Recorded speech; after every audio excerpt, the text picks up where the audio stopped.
चलिए आज एक सफर पे चलते हैं, एक ऐसी दुनिया में जो हमारे जिस्म के अंदर ही छिपी हुई है। एक ऐसी जगह जो असल में जिंदगी की बुनियाद है। जी हाँ, हम बात कर रहे हैं सेल की और उसके अंदर मौजूद एक कमाल की पोशीदा फैक्ट्री की। अच्छा जरा सोचिए इस बारे में। एक अकेला छोटा सा इंसानी सेल किसी भी बड़े से बड़े शहर से ज्यादा पेचीदा होता है। तो फिर सवाल ये पैदा होता है कि इस मसरूफ शहर में असल काम, वो काम जो जिंदगी को चला रहा है, वो आखिर होता कहाँ है? इसका जवाब है एंडोप्लाज्मिक रेटिक्यूलम। थोड़ा मुश्किल नाम है, इसलिए आसानी के लिए हम इसे ER कहेंगे। समझ लें कि ये सेल का मास्टर मैन्युफैक्चरिंग प्लांट है, वो जगह जहां सब कुछ बनता है। तो फिर आए इस फैक्ट्री का एक टूर लेते हैं। तो जब हम इस फैक्ट्री के अंदर झांकते हैं तो ये मेम्ब्रेन यानी झिल्ली से बने रास्तों और कॉरिडोर्स का एक बहुत ही बड़ा जाल नजर आता है। ऐसे तस्वर करें जैसे पूरे शहर में फैले हुए हाईवेज का एक पेचीदा सिस्टम हो जो हर चीज को दूसरी से जोड़ रहा है। ठीक है, तो हमारी फैक्ट्री का सबसे पहला और सबसे मसरूफ डिपार्टमेंट है रफ ER यानी खुरदरा एंडोप्लाज्मिक रेटिकुलम। ये असल में प्रोटीन बनाने वाली असेंबली लाइन है। लेकिन इसे रफ या खुरदरा कहते क्यों हैं? इसकी वजह यह है कि इसकी सतह पर ना छोटे छोटे दाने से होते हैं जिन्हें राइबोसोम्स कहते हैं। और यही राइबोसोम्स इस फैक्ट्री के असल वर्कर्स हैं।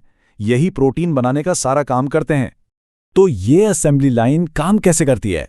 देखें, सबसे पहले न्यूक्लियस से एक ब्लूप्रिंट आता है जिसे हम mRNA कहते हैं। फिर एक राइबोसोम वर्कर उस ब्लूप्रिंट को पढ़ता है और काम शुरू कर देता है। उसके बाद ER के अंदर ही एक नया प्रोटीन बनता है और उसे बिल्कुल सही शेप में फोल्ड किया जाता है और बस आखिर में तैयारशुदा प्रोटीन शिपिंग के लिए रेडी हो जाता है। चलिए अब फैक्ट्री के दूसरे हिस्से में चलते हैं। इसका नाम है स्मूथ ER यानी हमवार एंडोप्लाज्मिक रेटिक्यूलम। ये एक खास वर्कशॉप की तरह है जिसके काम बिल्कुल अलग हैं। और जैसा कि इसके नाम से ही पता चल रहा है, इसकी सतह बिल्कुल स्मूथ या हमवार होती है। क्यों? बहुत सिंपल है, क्योंकि यहाँ कोई राइबोसोम्स नहीं होते, इसीलिए इसका काम प्रोटीन बनाना बिल्कुल नहीं है। तो अगर हम इन दोनों को आमने सामने रखें तो फर्क बिल्कुल साफ हो जाता है।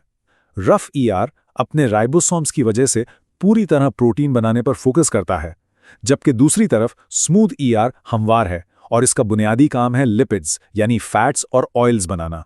लेकिन अहम बात यह है कि स्मूथ ER का काम सिर्फ लिपिड्स बनाने तक ही नहीं रहता।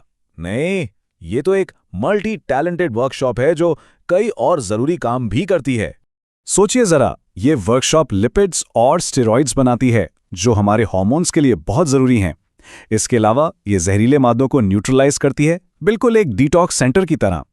ये कैल्शियम आयंस को स्टोर करती है जो मसल्स की मूवमेंट के लिए लाजमी है।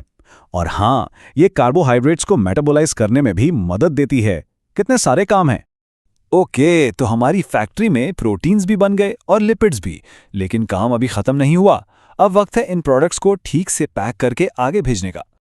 ER की बनाई हुई चीज़ों को छोटी छोटी थैलियों में पैक किया जाता है जिन्हें वेसिकल्स कहते हैं। और ये वेसिकल्स क्या हैं? ये सेल के अपने डिलीवरी ट्रक्स हैं। यही डिलीवरी ट्रक्स फिर प्रोटीन्स और लिपिड्स को सेल के दूसरे हिस्सों तक लेकर जाते हैं जहां भी उनकी ज़रूरत हो, जैसे गोल्जी एपरेटस तक या सेल मेम्ब्रेन तक। और इस तरह ये पूरी सप्लाई चेन मुकम्मल हो जाती है। तो इसके साथ हमारा फैक्ट्री का टूर तो मुकम्मल हुआ, लेकिन अब आते हैं असल सवाल पर कि आखिर ये पूरी फैक्ट्री इतनी इंपॉर्टेंट क्यों है? तो आखिर सेल के अंदर मौजूद इस पूरे पेचीदा सिस्टम की असल अहमियत क्या है? ये सब कुछ इतना ज़रूरी क्यों है? इसकी अहमियत इसलिए है क्योंकि जिस्म का तकरीबन हर हिस्सा, हर ऑर्गन और हर फंक्शन इसी एक फैक्ट्री पर डिपेंड करता है। मसल्स की मूवमेंट से लेकर हार्मोन्स के बनने तक हर ज़रूरी काम का आगाज़ यहीं से होता है। और ये बात एक बहुत ही अहम सवाल पैदा करती है। क्या होता होगा जब इतनी ज़रूरी फैक्ट्री ख़राब हो जाए या काम करना ही छोड़ दे? ये एक ऐसी सोच है जिस पर गौर करना ज़िंदगी के इस बुनियादी निज़ाम को समझने के लिए वाकई बहुत ज़रूरी है।